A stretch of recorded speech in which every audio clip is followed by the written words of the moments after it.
এবার আসুন আমরা আলোচনা করব যে সাহাবীদের দান সাদাকায় কি ভূমিকা ছিল, সাহাবীরা কেমন দান করতেন, কতটুকু দান করতেন, কিভাবে দান করতেন, সাহাবীরা দান এবং সাদাকার দিক দিয়ে কতটা এগিয়ে ছিলেন, এই বিষয়ে কিছু কথা বলি, কিছু ঘটনা শোনাই।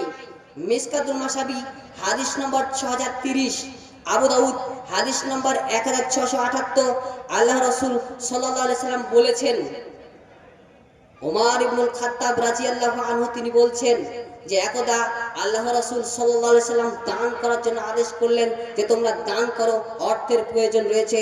আর সেই সময় আমার অনেক অর্থ ছিল, প্রচুর সম্পদ ছিল। আমি মনে মনে ভাবলাম যে আবু বকর সিদ্দিক রাদিয়াল্লাহু আনহুকে কখনো হারাতে পারিনি, কখনো দান সাদাকায় এগিয়ে যেতে পারিনি, কখনো ইবাদতে আমি এগিয়ে যেতে পারিনি। আজকে সুযোগ রয়েছে, আল্লাহ রাসূল সাল্লাল্লাহু আলাইহি সাল্লাম দান করার জন্য আদেশ করেছেন আর আমার সম্পদ রয়েছে, তাহলে পরে আজকে আমি দান করে আবু বকর সিদ্দিক রাদিয়াল্লাহু আনহুকে আমি আজকে হারিয়ে দেব, আজকে আমি বিজয় লাভ করব। আপনি বুঝতে পারছেন যে সাহাবীদের কি মানসিকতা দেখেন, তাদের কি প্রতিযোগিতা দেখেন, দানের ক্ষেত্রে ইবাদতের ক্ষেত্রে কি প্রতিযোগিতা। আপনাকে আরো একটি এখানে হাদিস শোনাই। আল্লাহ রাসূল সাল্লাল্লাহু আলাইহি সাল্লাম বলেছেন, সহিহ মুসলিম হাদিস নম্বর 1006, কিছু সংখ্যক গরিব সাহাবী আল্লাহ রাসূল সাল্লাল্লাহু আলাইহি সাল্লামকে এসে বললেন, হে আল্লাহ রাসূল, যারা ধনী ব্যক্তি রয়েছে তারা তো আমাদের থেকে এগিয়ে যাচ্ছে, কেমন? আমরা যেমন সালাত আদায় করি তারাও সালাত আদায় করে, আমরা যেমন সিয়াম পালন করি তারাও সিয়াম পালন করে, আমরা যেমন কোরআন তেলাওয়াত করি তারাও কোরআন তেলাওয়াত করে, আমরা যেমন জিকির আজকার করি তারাও জিকির আজকার করে, কিন্তু তাদের যে অতিরিক্ত সম্পদ রয়েছে এই অতিরিক্ত সম্পদ আল্লাহ সুন্নাহর পথে ব্যয় করে তারা এগিয়ে যাচ্ছে। আপনি বুঝতে পারছেন সাহাবীদের চিন্তা ভাবনা দেখেন, সাহাবীদের ইবাদতের প্রতি একটা আগ্রহ কতটা ছিল দেখেন। তখন আল্লাহ রাসূল সাল্লাল্লাহু আলাইহি সাল্লাম বললেন, এমন কিছু বিষয় আল্লাহ সুবহানাহু ওয়া তাআলা তোমাদের জন্য রেখেছেন যেইগুলো করে তোমরা দান সাদাকার সমান নেকি পাবে। সুবহানাল্লাহ বলবে এটা সাদাকা, আলহামদুলিল্লাহ বলবে এটা সাদাকা, লা ইলাহা ইল্লাল্লাহ বলবে এটা সাদাকা, মানুষকে সৎ কাজের আদেশ দিবে, অসৎ কাজের নিষেধ করবে এটাও সাদাকা। এমনকি তোমাদের শরীরের মধ্যেও সাদাকা রয়েছে, তোমরা তোমাদের জৈবিক চাহিদা পূরণ করবে, স্ত্রী সহবাস করবে, এটাও সাদাকা। তখন সাহাবীরা আল্লাহ রাসূল সাল্লাল্লাহু আলাইহি সাল্লামকে বললেন, হে আল্লাহ রাসূল, আমরা আমাদের স্ত্রীদের সঙ্গে মিলিত হব, এতেও নেকি রয়েছে? আল্লাহ রাসূল সাল্লাল্লাহু আলাইহি সাল্লাম বললেন, তোমরা যদি অবৈধভাবে তোমার স্ত্রী ব্যতীত অন্য কারোর সঙ্গে যদি জেনা করতে, অন্য কারোর সঙ্গে যদি সহবাস করতে, মিলিত হতে, তাহলে কি তোমাদের অপরাধ হতো না, গুনাহ হতো না? তখন সাহাবীরা বলল, জি হ্যাঁ, তবে তোমরা বৈধভাবে তোমাদের স্ত্রীদের সঙ্গে সহবাস করবে, অতএব এটা হচ্ছে সাদাকা। আপনি বুঝতে পারছেন যে ইসলাম কতটা সহজ, এবং আপনি যদি একটু চিন্তা ভাবনা করেন এবং বিষয়গুলো যদি বিচক্ষণতার সঙ্গে কাজ করেন তাহলে কত নেকির অধিকারী হবেন। সাহাবীদের প্রতিযোগিতা ছিল ইবাদতের ক্ষেত্রে। তো ওমর ইবনুল খাত্তাব রাদিয়াল্লাহু আনহু তিনি বাড়ি গেলেন, বাড়ি গিয়ে তিনার যে সম্পদ ছিল এই সম্পদকে দুই ভাগ করে এক ভাগ আল্লাহ রাসূল সাল্লাল্লাহু আলাইহি সাল্লামের নিকটে এসে দিলেন আর এক ভাগ বাড়িতে রেখে দিলেন। ওমর ইবনুল খাত্তাব রাদিয়াল্লাহু আনহুকে আল্লাহ রাসূল সাল্লাল্লাহু আলাইহি সাল্লাম বললেন, হে ওমর, তুমি কতটুকু সম্পদ নিয়ে এসেছো? আল্লাহ রাসূল সাল্লাল্লাহু আলাইহি সাল্লামকে বললেন, হে আল্লাহর রাসূল, আমি আমার সম্পদকে দুই ভাগ করেছি, দুই ভাগ করার পর এক ভাগ নিয়ে এসেছি আর এক ভাগ রেখে এসেছি। তারপরে আবু বকর সিদ্দিক রাদিয়াল্লাহু আনহু আসলেন, তিনি দান করলেন। আল্লাহ রাসূল সাল্লাল্লাহু আলাইহি সাল্লাম বললেন, হে আবু বকর, তুমি কতটুকু সম্পদ রেখে এসেছো? আবু বকর সিদ্দিক রাদিয়াল্লাহু আনহু তিনি বললেন, হে আল্লাহর রাসূল, আমি আল্লাহ এবং তার রাসূলকে বাড়িতে রেখে যা কিছু ছিল সমস্ত কিছু নিয়ে চলে এসেছি। তখন ওমর ইবনুল খাত্তাব রাদিয়াল্লাহু আনহু তিনি বললেন, আমি আজকেও আবু বকর সিদ্দিক রাদিয়াল্লাহু আনহুকে হারাতে পারলাম না, বিজয় লাভ করতে পারলাম না। আপনি বুঝতে পারছেন যে সাহাবীদের কি প্রতিযোগিতা ছিল, সাহাবীরা কি পরিমাণে দান করত, কি পরিমাণে ইবাদত করত, ইবাদতের ক্ষেত্রে তাদের প্রতিযোগিতা ছিল। এটা যে দান সাদাকার একটা গুরুত্ব, যে সাহাবীরা কতটা প্রতিযোগিতামূলকভাবে দান করত। তিরমিজি হাদিস নাম্বার 3701, আল্লাহ রাসূল সাল্লাল্লাহু আলাইহি সাল্লাম বলেছেন, আল্লাহ রাসূল সাল্লাল্লাহু আলাইহি সাল্লাম তাবুক যুদ্ধের প্রস্তুতি নিচ্ছেন, তাবুক যুদ্ধ হবে তার জন্য প্রস্তুতি নিচ্ছেন।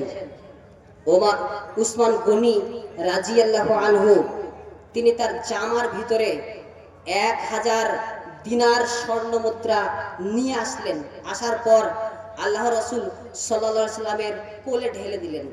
আল্লাহ রাসূল সাল্লাল্লাহু আলাইহি সাল্লাম সেই দিনারগুলোকে, সেই স্বর্ণ মুদ্রাগুলোকে উলট পালট করে দেখছেন আর বলছেন যে উসমান গনি রাদিয়াল্লাহু আনহু, উসমান, এরপর থেকে উসমানের কেউ ক্ষতি করতে পারবে না।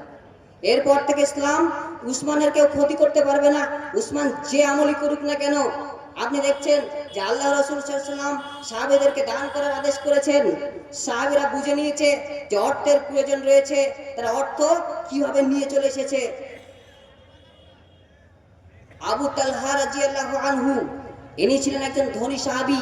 এনারও একটা ঘটনা পাওয়া যায় সহিহ বুখারী কিতাবুজ যাকাত হাদিস নম্বর 1461।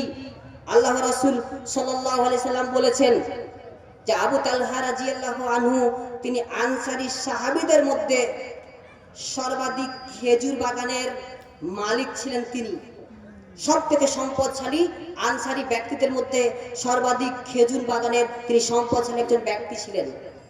তার খেজুর বাগান ছিল মসজিদে নববীর একদম নিকটবর্তী, এবং তার এই খেজুর বাগান ছিল সবথেকে প্রিয় বাগান বাইরুহা নামক এই খেজুর বাগান।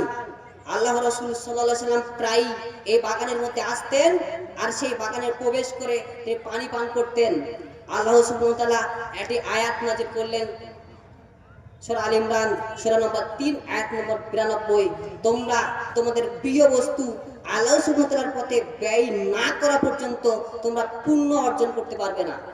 যখন এই আয়াত অবতীর্ণ হয়ে গেল, আবু তালহা রাদিয়াল্লাহু আনহু আল্লাহ রাসূল সাল্লাল্লাহু আলাইহি সাল্লামের নিকট এসে বললেন, হে আল্লাহ রাসূল, আল্লাহ সুবহানাহু ওয়া তাআলা একটি আয়াত অবতীর্ণ করেছেন।